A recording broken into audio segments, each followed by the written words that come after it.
नमस्ते, मैं हूँ राहुल और आप हमेशा की तरह देख रहे हैं मेरा रुख। हमारी नई सीरीज स्टार्टअप ज्ञान फ्रॉम एंटरप्रेन्योर के दूसरे एपिसोड में आपका स्वागत है। स्क्रीन के दूसरे हिस्से में आप जिन्हें देख रहे हैं, वो मयंक पांडे जी हैं। ये फर्स्ट जनरेशन एंटरप्रेन्योर है, एक सामान्य मिडिल क्लास फैमिली से आते हैं और इनके घर में सभी लोगों का सरकारी नौकरी से ताल्लुक रहा है। इनके घर में किसी ने भी बिजनेस नहीं किया। इन्होंने 2011 में एमसीए की शैक्षणिक योग्यता हासिल करी और अपनी पढ़ाई पूरी होने के पहले ही कैरिना सॉफ्टलैब नाम से कंपनी स्थापित कर दी। 2015 तक इनकी company mobile app development, website development और डिजिटल मार्केटिंग का काम किया करती थी। 2015 में इन्होंने गेम डेवलपमेंट, वर्चुअल रियलिटी और ऑगमेंटेड रियलिटी जैसे latest hot and trending demanding technologies पे काम शुरू किया। और उस वक्त carina soft labs central India में वर्चुअल रियलिटी पर काम करने वाली पहली कंपनी हुआ करती थी। 2019 में इनकी कंपनी ने इनका पहला गेम स्टूडियो बनाया और उसका नाम टेक माउ गेम स्टूडियो रखा और उन्होंने इसके तहत कई सारे गेम पब्लिश किए। मयंक आज सीईओ के रूप में 70 से ज़्यादा लोगों की कंपनी को लीड कर रहे हैं। इनकी जर्नी में कई उतार चढ़ाव रहे और आज ये सेंट्रल इंडिया की सबसे बड़ी गेम डेवलपमेंट कंपनियों में से एक है। आज हम मयंक जी के साथ इन्हीं बातों पर और उनकी जर्नी के बारे में चर्चा करेंगे। मयंक, मेरा रुख के मंच पर स्टार्टअप ज्ञान फ्रॉम एंटरप्रेन्योर सीरीज में आपका बहुत बहुत स्वागत है। आपने आपके बिजी शेड्यूल में से हमारे लिए, हमारे व्यूअर्स के लिए समय निकाला, इसके लिए आपका बहुत बहुत धन्यवाद। Thank you. मेरे लिए ये एक अच्छी अपॉर्चुनिटी है कि मुझे मौका मिल रहा है कि मेरा अपना एक्सपीरियंस शेयर कर पाऊंगा सभी लोगों के साथ, क्योंकि छोटी छोटी गलतियों की वजह से मैंने देखा है बहुत से स्टार्टअप्स जो बंद हो जाते हैं। तो हो सकता है शायद इससे उनको कुछ प्रेरणा मिले। Absolutely, absolutely. और इस सीरीज का मकसद ही यह है कि जिन लोगों ने एक मुकाम हासिल किया है अपनी मेहनत से, एक ज़ीरो से स्टार्ट करके जहाँ तक वो पहुँचे हैं, उन लोगों से बातचीत की जाए, उन लोगों से उनकी लर्निंग शेयर की जाए, उन लोगों से उनकी लर्निंग के बारे में पूछा जाए, जर्नी के बारे में पूछा जाए और उन सब चीज़ों के ज़रिए जो नए यंग एंटरप्रेन्योर्स हैं, वो लोग इससे कुछ ना कुछ सीख सकें। तो इसी मकसद से ये सीरीज़ स्टार्ट की गई है और आपने उसके लिए समय दिया, इसके लिए बहुत-बहुत धन्यवाद। सबसे पहले मैं आपसे ये जानना चाहूँगा, आपकी जर्नी के बारे में। आपकी शुरुआत कैसे हुई? आपकी स्कूलिंग, आपकी हॉबीज़, आपके इंटरेस्ट, आपकी ग्रेजुएशन, पोस्ट ग्रेजुएशन, थोड़ा-सा कुछ इनिशियल पीरियड के बारे में बताएँगे, तो आपके बारे में और जानने में आसानी होगी। बिल्कुल। मेरे पिताजी श्री राजेंद्र कुमार पांडे जी जो हैं, वो सरकारी नौकरी में थे स्टेट वेयर हाउसिंग कॉरपोरेशन में। वो तो हम लोगों का ट्रांसफर होता रहता था जगह जगह, तो हम लोग कहीं पे भी एक जगह रुक के नहीं रह पाए कभी भी। तो स्कूलिंग जो मेरी थी वो एमपी में हुई है, मध्य प्रदेश में हुई है काफी सारी, फिर अभी जो छत्तीसगढ़ है वहां पे हुई है कुछ जगहों पर। तो अलग अलग जगहों पे हम लोग रह के पूरी पढ़ाई कंप्लीट की। जब ग्रेजुएशन की बारी आई तो हम लोग झाबुआ, अगर आप लोगों ने नाम सुना होगा, तो जी, झाबुआ जी। छोटी सी जगह है, आदिवासी जगह है। वहां पे जो सरकारी कॉलेज है वहां से मैंने बीएससी किया था कंप्यूटर साइंस में, और वहीं से मुझे कंप्यूटर्स में काफी इंटरेस्ट जागा। उसके बाद फिर एमसीए करने के लिए मैं इंदौर आया, और एमसीए करते करते कॉलेज के कैंपस प्लेसमेंट में मैं बैठा, तो कुछ लड़के ऐसे थे जिनका सिलेक्शन हुआ कैंपस में, जिन लोगों का कोडिंग स्किल्स मुझे नहीं लगता था कि बहुत अच्छा होगा, बट उन हुँ। लोगों का सिलेक्शन हुआ। फिर घर वाले, जैसे आप जानते हैं, अगर मिडिल क्लास फैमिली की बात करें तो बैंक की नौकरी सबसे अच्छी है, बैंक में अप्लाई कर दो, ये कर दो। तो मैं इन सारी कॉम्पिटिटिव एग्जाम्स की तैयारी करता था, जाता था। वहां पे भी ऐसा हुआ कि बैंक ऑफ बड़ौदा की एग्जाम थी जिसमें 400 में से आई गॉट लाइक 286 नंबर्स, लेकिन उसके बाद भी मेरा सिलेक्शन नहीं हुआ। और उसके बाद फिर मैंने सोचा कि नहीं, मुझे सरकारी नौकरी में नहीं जाना है, क्योंकि रिजर्वेशन की वजह से मेरा हो नहीं पाया। और मेरा एक मित्र था जिसके 56 नंबर आए थे एंड ही गॉट सिलेक्टेड, उसका हो गया था। तो उसके बाद फिर मैंने सोचा ये नहीं। फिर मैंने इंदौर में करीब 24 कंपनीज में अप्लाई किया जॉब के लिए एज अ डेवलपर, और उसमें से 20 या 21 में मेरा सिलेक्शन हुआ। मैंने एक जगह ज्वाइन भी किया था, वर्क ग्रुप बिजनेस सॉल्यूशंस में। वहाँ पे मैंने 3 महीने के आसपास नौकरी की, और उससे मुझे ये समझ में आया कि मैं नौकरी के लिए बना नहीं हूँ। फिर थोड़ा बहुत पढ़ना चालू किया कि आईटी कंपनी कैसे शुरू हो सकती है, तो फिर आई गॉट द इंफॉर्मेशन कि हाँ, पढ़ के समझ में आया कि शुरू कर सकते हैं। तो बिना कोई इन्वेस्टमेंट के मेरे पास एक लैपटॉप था और मेरी बिजनेस पार्टनर जो थी उनके पास उनका एक लैपटॉप था, उससे हम लोगों ने हमारा बिजनेस शुरू किया। तो राइट। पहले अपने घर से करते थे, मैं अपने घर से करता था, और इस तरीके से फिर आगे बढ़े हम लोग। Good good. तो अभी जैसा आपने बताया आपके घर में सब लोग गवर्नमेंट जॉब से रिलेटेड, सबका कहीं ना कहीं इंटरेस्ट था या फिर उसी से रिलेटेड एक बैकग्राउंड था। जी। और तो कभी ऐसा नहीं हुआ किसी ने बोला कि नहीं तुमको भी जॉब ही करनी है या गवर्नमेंट जॉब में ही जाना है, ये बिजनेस क्यों कर रहे हो, मत करो, जॉब ही करो, वही ठीक है? नहीं, घर वाले इनिशियली इतना फेवर में नहीं थे बिजनेस के, क्योंकि बिजनेस में बहुत सारी डिपेंडेंसीज होती है, रिस्क होती है। और मेरा पिछला एक अनुभव ऐसा था जो कि अच्छा नहीं रहा था बिजनेस के साथ में। तो घर वाले काफी घबराते थे, क्योंकि मिडिल क्लास लोगों के पास खोने के लिए इज्जत ही होती है सिर्फ। हम्म। तो द पॉइंट इज कि उनको यही था कि फिर कुछ गलत नहीं हो जाए, कुछ लफड़ा नहीं हो जाए, कर्जे नहीं हो जाए। तो ये सारी चीजों की वजह से घर वाले इनिशियली पुश करते थे कि जॉब ही कर लो, इतनी सारी वैकेंसी से वो लोग भेजते थे। लेकिन जब मैंने घर से शुरू किया काम, तो मैं सुबह से रात तक काम करता रहता था, तो वहां पे उनको कोई रिस्क दिखी नहीं। फिर जो हमारा पहला ऑफिस सेटअप था वो भी घर के अंदर ही एक कमरे में खोला, तो उनको दिखा कि नहीं, सारी चीजें सही जा रही हैं। तो हम्म। 2-4 साल लगे उनको कन्विंस करने में कि business is a good thing. लेकिन फिर हो गया था, मतलब अभी तो दे फील प्राउड, उनको बहुत प्राउड महसूस होता है इन सब चीजों पे। चलिए वंडरफुल, बहुत अच्छी बात है। एक और चीज़ आपने बताया कि आपने पढ़ाई पूरी होने के पहले ही आपने कंपनी स्टार्ट करने का जी। आपने करी, तो ये आइडिया और ये प्लान कैसे आया?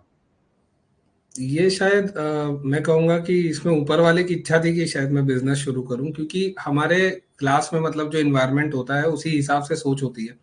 तो हम्म। सबके दिमाग में एक ही चीज होती थी कि मुझे इस कंपनी में जॉब करनी है, मुझे एसेंचर में जॉब करनी है। और मैं वहाँ मजाक मजाक में बोला करता था कि नहीं यार, मैं अपनी खुद की एसेंचर बनाने वाला हूँ, मैं अपनी खुद की टीसीएस बनाऊंगा एक दिन। हम्म। तो ऐसे ही चलता रहा, और फिर जो हमारा लास्ट सेमेस्टर होता था उसमें कुछ करने को नहीं होता, तो उसी में मैंने ये जो जॉब थी छोटी सी वो ज्वाइन की थी। और फिर जब समझ में आया कि जॉब होगी नहीं अपने से, तो सोचा स्टार्ट लिया जाए एक। हम्म। तो वहां से फिर ये चीज शुरू हुई। मतलब कोई खास वजह नहीं थी कि बिजनेस शुरू करना है, बस हम्म। पढ़ता गया उस बारे में, समझता गया, और आगे बढ़ गई चीजें। राइट। आपने आपके फ्रेंड सर्कल और वो एक कॉलेज के टाइम के माहौल के बारे में बताया कि वो एक ऐसा था कि उसने थोड़ा सा आपको बूस्ट किया, इंकरेज किया। जी। तो आपके आपके फ्रेंड सर्कल्स और आप जो उस समय के आपके दोस्त हुआ करते थे, क्या वो भी किसी इस समय बिजनेस में है या फिर सब लोग जॉब कर रहे हैं? नहीं, सभी लोग अभी कहीं ना कहीं जॉब पे हैं, और बहुत से लोगों से तो अब टच में भी नहीं हूं मैं। लेकिन ओके। कुछ एक दोस्त हैं जो यूके में है, यूएस में है, और उन लोगों को भी बहुत अच्छा लगता है कि बिजनेस चल रहा है। अभी वो लोग भी पार्ट बने हुए हैं हमारी कंपनी का। दे हेल्प वंडरफुल, अस इन बहुत गेटिंग अच्छा। बिजनेस वहां से। बहुत बढ़िया। और आपको सबसे पहले आपका प्रोफेशनल रोल या एक कोई जॉब जो आपने अभी बताया, थोड़ा सा उसके बारे में एलोबरेट कर सकते? जी।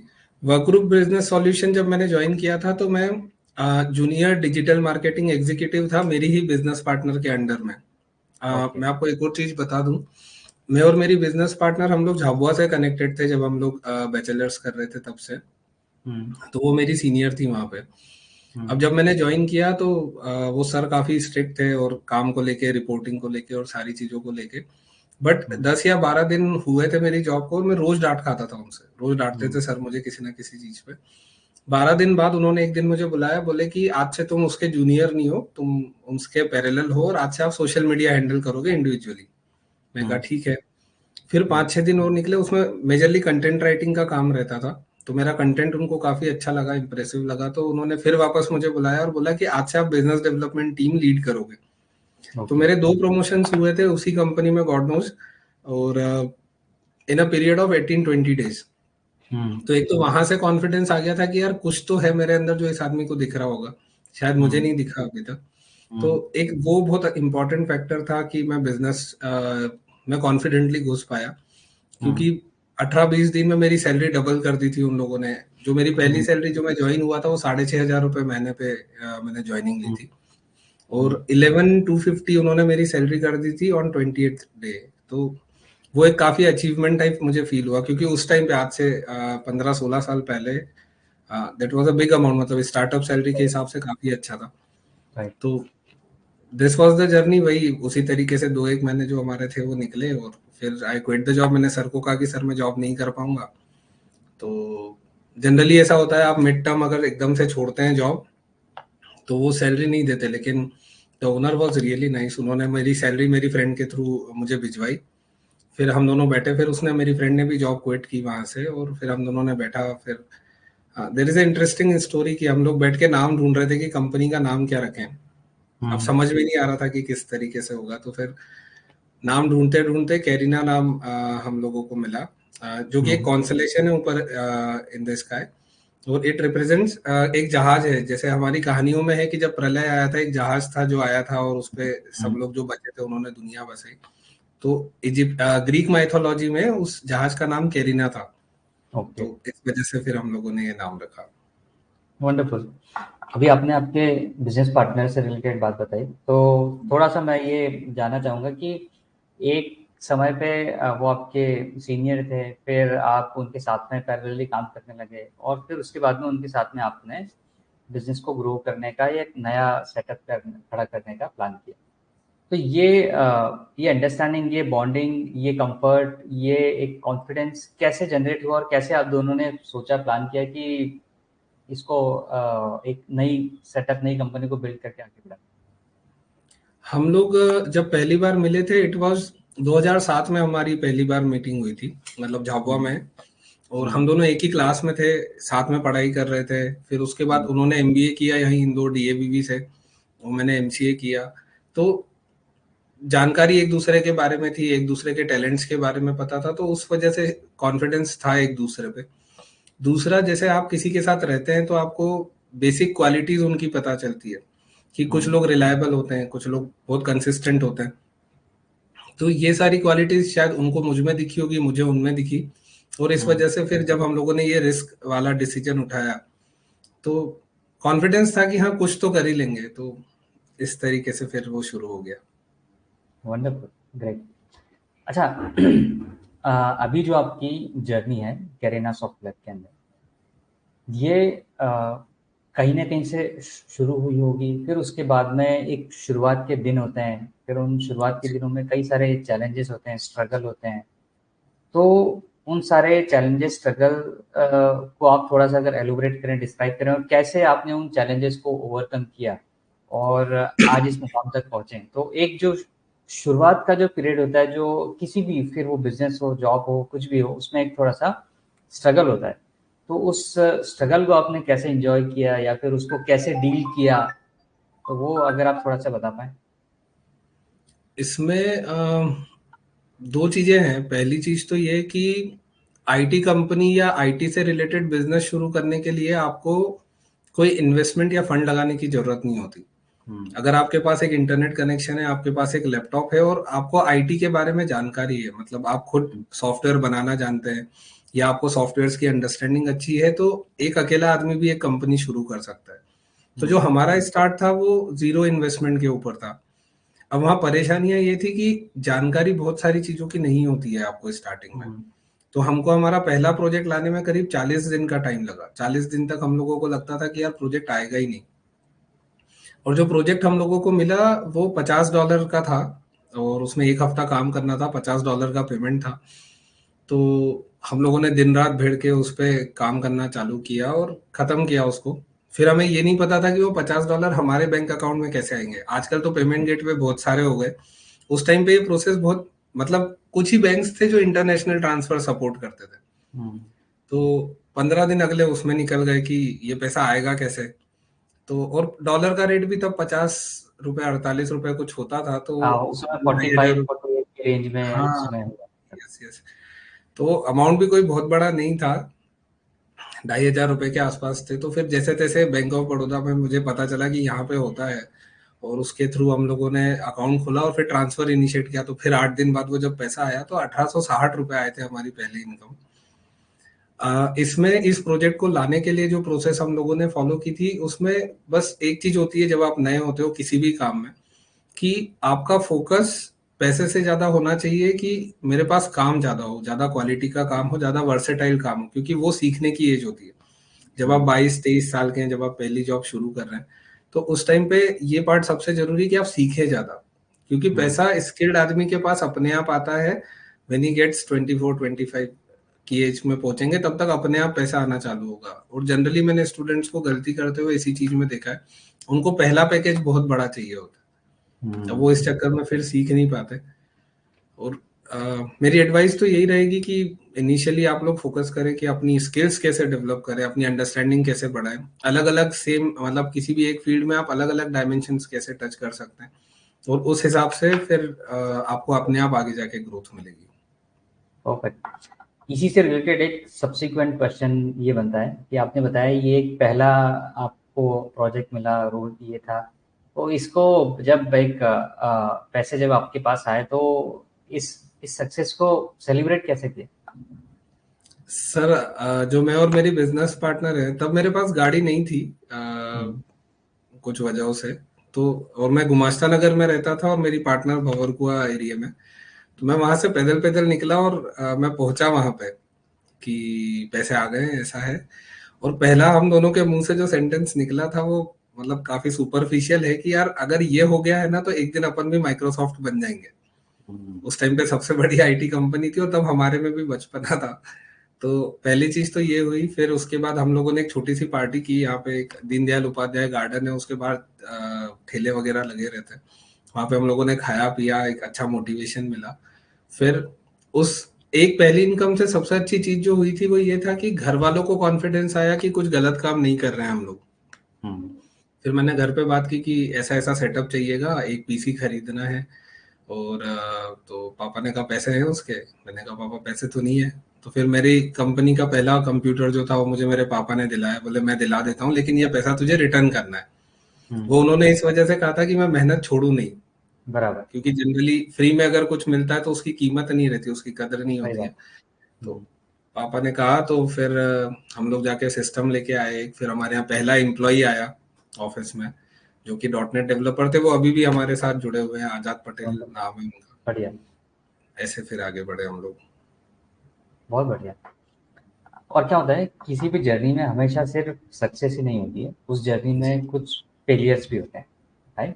तो इस पूरी जर्नी में कुछ ना कुछ आपके फेलियर्स रहे होंगे या उससे कुछ लर्निंग रही होगी, क्या वो चीज़ें आप शेयर करेंगे? जी बिल्कुल। हमारी कंपनी मतलब इनिशियली हमारे खर्चे ज्यादा थे नहीं, तो कंपनी जो डाउनफॉल में जाती है वो तब जाती है जब आपके एक्सपेंसेस ज्यादा हो जिसको मैनेज करना टफ हो, और उसमें अगर डाउनफॉल आ जाए। तो जब हमारी कंपनी को 6-7 साल हो गए थे, हमारे पास स्ट्रेंथ थी 22-23 लोगों की, और भंवरकुआ पे हमारा ऑफिस था, तब नोटबंदी आई थी, आपको ध्यान हो। उसी के 1 साल पहले मेरी शादी हुई थी, और मेरे घर में डॉटर हुई थी नोटबंदी के 2 या 3 महीने पहले। तो जो प्लान था मतलब घर पे मेरा और मेरी वाइफ का, वो ये था कि बच्ची के लिए एक प्रेम जो होता है, वो गाड़ी होती है जिसमें आप बच्चे को घुमाने ले जाते हो लिटा के, हमको वो खरीदनी थी। और सडनली नोटबंदी जब आई तो क्लाइंट्स ने पैसा होल्ड कर लिया था, फॉरेन के क्लाइंट्स रिस्पॉन्स नहीं कर रहे थे, और ऐसे करते करते करीब 12-13 लाख रुपए कर्जा चढ़ गया, जो कि सिर्फ टीम की सैलरी से था या ऑफिस के रेंट से था। तब समझ में भी नहीं आता था कैसे करे क्या करे। तो उस टाइम पे फिर बहुत सारे मैंने अपनी टीम से बात की। सबसे अच्छी चीज यहाँ पे जो मुझे सीखने मिली थी वो ये थी कि एक एंटरप्रेन्योर को हमेशा अपनी टीम के साथ ट्रांसपेरेंट होना चाहिए। अगर मैं अपनी टीम को ये बता पा रहा हूँ कि हाँ अभी कंपनी परेशानी में और मुझे आपका साथ चाहिए, तो लोग साथ देते हैं। तो उस टाइम पे मैंने यही किया था, पूरी टीम को बुलाया, मीटिंग ली और मैंने समझाया। मैंने कहा मेरे पास अभी पैसे नहीं है देने के लिए, अगर आप लोग 2 महीने मेरे पे भरोसा कर सकते हो तो आपका ये प्रीवियस सैलरी भी मिलेगा, आगे जैसा चल रहा है वैसा चलेगा। तो सर 22 में से 17 लोग तो चले गए थे जॉब छोड़ के। ओके। जी, उन्होंने मुझसे चेक लिया, बोले सर आप हमारी अभी तक की सैलरी का चेक दे दो। और तो 17 लोग तो चले गए थे, 5 लोग थे जो रुके जिन्होंने भरोसा दिखाया। तो और फिर हमारे जो मकान मालिक थे वो भी अच्छे थे, उनको मैंने समझाया कि सर 2 महीने लगेंगे, उन्होंने सपोर्ट दिया थोड़ा सा। और हम लोग मेहनत में बैठे, कोई काम नहीं था, हम लोग 5-6 लोग ऑफिस में आते थे, बैठते थे और कोशिश करते थे कि कुछ मिल जाए। सर 1.5-2 महीने के टाइम पीरियड के तक कुछ भी नहीं आया और उन लोगों की भी उम्मीद टूटने लगी। रोज हमारी बात होती थी इस बारे में। फिर फाइनली 2 महीने बाद एक प्रोजेक्ट लैंड हुआ जो कि काफी बड़ा था, और प्रोजेक्ट आने के 40 दिन में मैंने पूरा कर्जा वगैरह उतार दिया। फिर वहां से हम लोग और अच्छे ऑफिस में शिफ्ट हुए। और तो ये अप डाउन्स आते हैं इसमें। पहली चीज जो रहती है वो ये है कि ट्रांसपेरेंसी होनी चाहिए आपकी और आपकी टीम के बीच में। उनको डिसीजन लेने का अधिकार होना चाहिए कि वो आपका साथ देना चाहते हैं, वो जाना चाहते हैं। दूसरा, बुरे टाइम्स आते थे सर, मैं रो देता था कई बार सिचुएशन देख के। बट वही है कि घर वाले हिम्मत देते थे, ऊपर वाला हिम्मत देता है काफी, और आपको बस कंटिन्यूअसली वो करते रहना है जो करने के लिए आप बने हो। जैसे मेरा काम रहता है बिजनेस लाने का, तो मैं वो करता रहता था, कोशिश करता था, सक्सेस नहीं मिलती थी, बट मैंने छोड़ा नहीं, तो फिर वो टाइम भी निकल गया। बराबर, ये बड़ी एक अच्छी और इंस्पिरेशनल बात आपने कही, और वाकई बहुत अच्छी बात है ये। और मेरे ख्याल से हो सकता है जो लोग गए भी होंगे उस समय, जो आपने बताया कि 17 लोग गए, तो उनकी भी कुछ ना कुछ मजबूरी होंगी, या कुछ ना कुछ उनकी रिस्पॉन्सिबिलिटीज होंगी, जिम्मेदारियां होंगी, जो वो शायद अगर उनको 2 महीने 3 महीने सैलरी ना मिले तो वो पूरी ना कर पाते हों। सर्वाइव तो नहीं हो कर सकता है पाते शायद थे। इस वजह से भी वो गए होंगे। तो बट यस, ये एक बहुत बड़ा और करेजियस थॉट था, डिसीजन था जो आपने लिया। और ऑलमोस्ट अगर 80% लोग छोड़ के चले जाएं, तो वो भी एक बहुत डिस्करेजिंग बात हो जाती है एज एन एंटरप्रेनर। पर उसको आपने बड़ा एक कंस्ट्रक्टिवली पॉजिटिवली लिया और आगे बढ़े, तो ये एक बहुत अच्छी बात है। सो रियली आपके थॉट्स को, आपकी इनिशिएटिव को एक बहुत बड़ा salute. So thank you. Starting from early days से लेके तो अभी तक, कभी इतनी 14-15 साल की जर्नी में कभी ऐसा कोई टाइम आया है कि लगा कि यार ये कुछ चीज़ें सही नहीं जा रही है, इसको कुछ बंद किया जाए, या फिर मैं क्या कर रहा हूँ, या फिर मैं कुछ और चीज़ करी जाए, ऐसा कुछ? नहीं सर, मेरा लाइफ में एक चीज का, दो चीजें मैं ऐसी है जो मैं मानता हूँ हमेशा। पहला, ये जिंदगी में ऑप्शंस कम होने चाहिए। हुँ, अगर ऑप्शंस होते हैं ना, तो इस टाइप के विचार आते हैं। हुँ, अगर मेरे पास ये ऑप्शन हो कि हाँ, आज मेरे पास यूएस में बहुत अच्छी नौकरी है, तो शायद मेरे दिमाग में ये आएगा भी, तो मैं ऐसे ऑप्शंस बिल्डअप नहीं होने देता कभी भी, जो कि आपके लिए कंफ्यूजिंग थॉट्स लाए। सेकेंडली, जब ये कंपनी शुरू की थी, तो उसके पहले मेरे पास दुबई में जॉब ऑफर था एक, जो काफी हुँ, अच्छा था। मतलब आज शायद लाइफ और अलग स्केल पे होती। हुँ, लेकिन जब ये कंपनी शुरू की थी, तब से यही सोचा था कि अब जो भी होगा इसी कंपनी के साथ होगा। टीम रहे नहीं रहती है, मैं हुँ। अकेला भी क्यों नहीं पड़ जाता हूँ इस कंपनी को चलाते चलाते, बट हाँ, ये कंपनी हमेशा रहेगी, बंद तो नहीं करूंगा कभी। तो ना मैंने कभी ऑप्शंस जनरेट किए, इसलिए कभी ऐसे थॉट्स आए भी नहीं मेरे मन में। बढ़िया, बहुत अच्छी बात। इस इस पूरी जर्नी में कौन-सा ऐसा सबसे टफ फेज़ होगा? आई एम श्योर आपने वो चीज़ बताई, आपने वो डिमोनेटाइज़ेशन वाला फेज़ बताया। हो सकता है शायद वही हो, या कोई और चीज़ हो जो आप शेयर करना चाहें, कि पूरे 15-16 साल में कोई 1-2 बहुत टफ फेजेस आए हों? सर, डिमोनेटाइजेशन वाले फेज जैसे ही करीब 3 बार ऐसा आया है, क्योंकि आईटी इंडस्ट्री में रिसेशन आता है हर 4 या 5 साल में। कभी छोटा आता है, कभी बड़ा आता है। तो जब जब भी रिसेशन आया है, हमारी कंपनी ने ग्रो किया उस टाइम पे, तो उसको टफ टाइम नहीं कहेंगे, लेकिन हाँ, सर्वाइवल के लिए मेहनत बहुत बढ़ानी पड़ जाती है ऐसे सिचुएशन में। हुँ, स्टार्टिंग फेज से लेके करीब 8 साल जब तक कंपनी को नहीं हुए थे, तब तक मैं, हमारा वर्किंग शेड्यूल जो होता था वो सुबह 8 साढ़े 8 पे चालू हो जाता था, और रात को 2 या ढाई बजे बंद होता था। तो हम लोग मतलब कंप्यूटर पे ही उठते थे, कंप्यूटर पे ही सोते थे। तो वो एक चीज है जो कि काफी टफ है, और मैक्सिमम लोग उसी मेहनत वाले फेज में टूट जाते हैं कि नहीं यार, इतना कौन काम करेगा, जिंदगी जीनी भी तो है। अब वो जिंदगी जीने की वो जो थॉट है, तो अगर आपको आपके काम में मजा आता है तो वो पार्ट टफ नहीं लगता, but yes, that was one of the struggles. सही बात है। और मेरे ख्याल से उस स्ट्रगल के पीरियड में कोई जितना एक मेंटली स्टेबल होता है, और उस चीज़ को जितना काम और कूल तरीके से हैंडल करके आगे बढ़ता है, वो चीज़ें उतनी ही बाद में अच्छे से फ्रूट्स देती है, या फिर उतना अच्छे से रिटर्न देती है। तो बिल्कुल बिल्कुल सर। सही आपने बोला कि हर 4-5 साल में कोई ना कोई एक छोटा या बड़ा फेज़ आता है आईटी इंडस्ट्री में, और उस फेज़ को जितना हम एक मेहनत से या एक समझदारी से आगे बढ़े, तो उस फेज़ के बाद में रिज़ल्ट्स काफ़ी अच्छे मिलते सर, हैं। अभी जैसे हाँ जी, अ, प्लीज़। इसमें एक चीज और, जैसे कोविड अभी आया था बीच में, वो काफी बुरा समय था सभी के लिए। तो उस टाइम पे जो हम लोगों ने स्ट्रेटेजी स्विच की थी काम करने की, मतलब वो टाइम टफ था हमारे लिए भी, क्योंकि first time work from home में हम लोग संभाल रहे थे, बट दैट वाज समथिंग जो भी जिसने भी हमको काफी कुछ सिखाया। वहां पे पहली बार हमने लोगों के ऊपर भरोसा करना सीखा। पहले ऐसा होता था, हम्म, डेवलपर्स काम करते थे तो मैं खुद चेक करता था। अब वहां हम्म, पे ये चीज का ऑप्शन खत्म हो गया था। तो पहली बार हम लोगों ने भरोसा करना सीखा कि नहीं, हर कोई ऐसा नहीं है जो आपसे झूठ बोल रहा है या काम नहीं करना चाह रहा। सही बात। मैक्सिमम टीम ने बहुत अच्छा काम किया था उस टाइम पे, तो दैट वाज आल्सो समथिंग मुझे याद आया तो मैंने सोचा बोल दूं। नहीं, नहीं, बिल्कुल अच्छी बात है। और क्या होता है कि यही छोटी-छोटी चीज़ें एक लर्निंग के तौर पे सामने आती है और इन्हीं से लोगों को सीखने को मिलता है। अब जैसे अगर हम लोग इतने 15-16 साल की आपकी जर्नी को देखें, नाउ दैट मोस्टली सारी चीज़ें ठीक है, आगे अच्छे से जा रही हैं। तो क्या क्या प्लान है आगे की नेक्स्ट लीप? अब आप कहाँ पे देखते हैं या फिर और प्रोग्रेस से रिलेटेड क्या क्या प्लानिंग? अभी हम लोगों का जो टाई अप्स हैं वो 3 या 4 बड़े गेम स्टूडियोज के साथ में है, जिनके काम हम लोग करते हैं। तो अभी हम लोग यूरोप में एक ऑफिस खोलने का प्लान कर रहे हैं, और एक ऑफिस ऑस्ट्रेलिया में खोलने का प्लान कर रहे हैं। वर्चुअल ऑफिसेस रहेंगे मोस्ट प्रोबेबली, हुँ, बट वहाँ पे एम्प्लॉयज हायर करके, मतलब लोकल लीड्स को कवर करने के लिए। तो ये अभी इमीडिएट स्ट्रेटेजी है हमारी। अगर इन 5 इयर्स हम लोग बात करें तो हमारा टारगेट है कि $100 मिलियन के आसपास के टर्नओवर पे हम लोग कंपनी को ले जा पाए। तो बढ़िया, ये बहुत सपना भी टीम के साथ शेयर किया हुआ है कि इस तरीके से चलेंगे। तो पूरी टीम उसी दिशा में मेहनत करती है, और मतलब अच्छा लगता है जब सब लोग एक ही विजन को लेके आगे बढ़ते हैं। बराबर।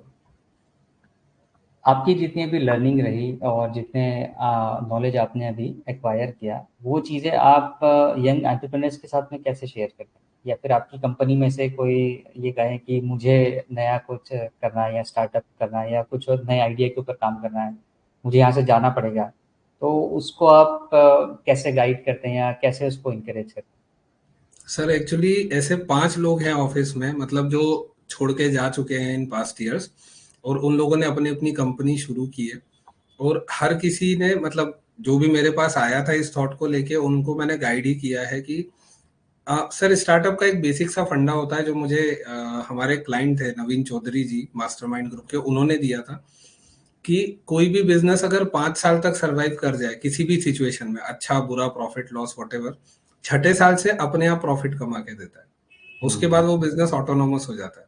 तो यही बराबर। सीख मैं सभी इंटरप्रेन्योर्स को देता हूँ कि 5 साल तक हिम्मत नहीं हारनी है। छठे साल से वो बिजनेस अपने आप ग्रो करेगा, क्योंकि 5 साल में आपने जो भी किया उसका एक नाम, उसका एक वर्थ बिल्डअप हो जाता है, और हुँ, वो वर्थ आपको आगे बढ़ने में मदद करता है। तो हमारे यहाँ कंपनी में से 5 या 6 लोग थे जिन लोगों ने जाके अपनी अपनी कंपनी खोली। एक ने तो गेम स्टूडियो ही खोला है।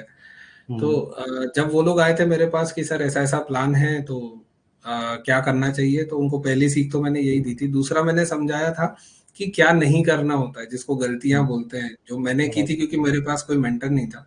तो मैंने उनको बेसिक चीजें बताया कि बिजनेस के कुछ उसूल होने चाहिए, कुछ हुँ, रूल्स होने चाहिए, कि हाँ ये चीज ऐसी है तो इसी तरीके से आगे बढ़ेगी। हुँ, तो हुँ, ये आपकी वर्थ और आपकी इमेज जो है वो पॉजिटिव दिशा में ले जाएगी। तो बराबर। टेक्निकल सपोर्ट जो लगता है वो हम लोग करके देते हैं। कुछ कंपनीज को हमने प्रोजेक्ट्स भी आउटसोर्स किए जब उनका इनिशियल फेज था। हुँ, फोन आता था कि सर या तो बंद करना पड़ेगी या कुछ काम हो तो दे दो, तो हम लोगों ने हुँ, प्रोजेक्ट्स भी दिए हैं उन लोगों को। तो ऐसा नहीं है कि वो मेरे कॉम्पिटिटर बनने वाले तो मैं उनको सपोर्ट नहीं करता, क्योंकि मेरी मेहनत मेरे साथ रहेगी, उनकी मेहनत उनके साथ। तो बराबर। आखिरी में मैं ये जानना चाहूँगा आपसे कि एक यंग एंटरप्रेन्योर्स के लिए कोई मैसेज आप देना चाहें? मैसेज यही है कि अभी जो स्टार्टअप इकोसिस्टम है देश में वो बहुत सपोर्टिव है, बहुत अच्छा है। हुँ, 15 साल पहले ये सारी सुविधाएं नहीं थी। बैंक अकाउंट खोलने के लिए 15 दिन लगते थे, आजकल डोर स्टेप बैंकिंग आपके पास सुविधाएं हैं। हुँ, पहले इंटरनेट कनेक्शन जो होता था उसकी हाईएस्ट स्पीड 1 Mbps आती थी उस टाइम पे, आजकल हुँ, 100 Mbps कनेक्शन नॉर्मल है। तो ये सारी सुविधाओं को अच्छे से यूटिलाइज करते हुए सिर्फ एक फोकस रखें। जिंदगी में बहुत सारी चीजें हैं जो डिस्ट्रैक्शन के तौर पे आती हैं। हुँ, आपको कुछ चीजें घूमना फिरना पसंद है तो वो भी जरूरी है, लेकिन इनिशियल फेज में आई सजेस्ट आपका फोकस होना चाहिए कि आप कंपनी को बढ़ाने पे फोकस करें। आपकी स्ट्रेटेजी जो हमेशा होनी चाहिए वो ये होना चाहिए कि मेरी पूरी टीम साथ में कैसे बढ़ेगी। अगर आप ये सोच रहे कि मैं कैसे बढ़ूंगा, तो that doesn't mean company. Company word का मतलब ये होता है ग्रुप ऑफ पीपल।